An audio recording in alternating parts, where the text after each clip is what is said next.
मोकामा प्रणाम।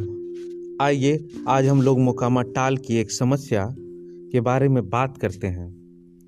भगवान भरोसे खेती करने को मजबूर हो रहे हैं मोकामा टाल के किसान।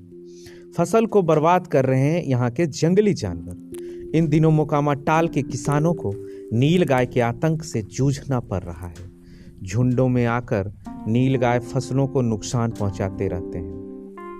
के कारण किसान खेत पर कम ही जा पा रहे हैं, जिसका लाभ भी नीलगायों को मिलता है।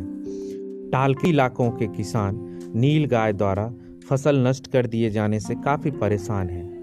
किसान मनोज कुमार, रामानंद सिंह, अश्वनी यादव के अनुसार खेतों में लगी मसूर, मटर, चना, खेसारी और गेहूं जैसे फसलों को नीलगाय के द्वारा प्रतिदिन नष्ट कर दिया जाता है।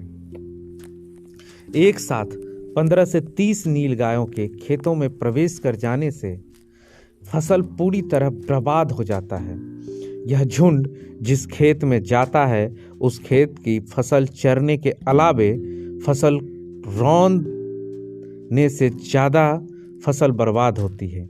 नीलगायों के तांडव से मुक्ति के लिए किसानों ने जिला प्रशासन और वन विभाग के अधिकारियों को कई बार आवेदन भी दिया, लेकिन किसानों को राहत पहुंचाने की दिशा में आज तक कोई पहल नहीं किया जा सका है।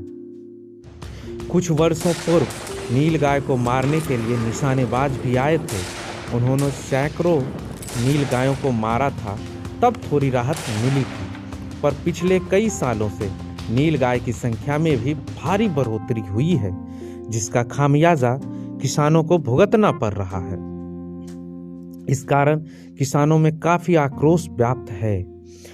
नीलगायों से त्रस्त किसानों की माने तो टाल के खेतों में झुंड के झुंड नीलगायों को भगाने के लिए कई बार स्थानीय लोगों ने प्रयास भी किए।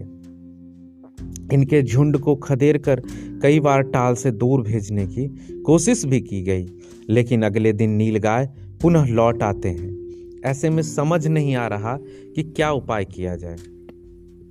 नीलगायों का आतंक दिनों दिन बढ़ता जा रहा है। टाल के ज्यादातर किसानों के खेतों को दर्जनों नीलगायों के झुंड को फसल बर्बाद करते हुए देखा जा सकता है।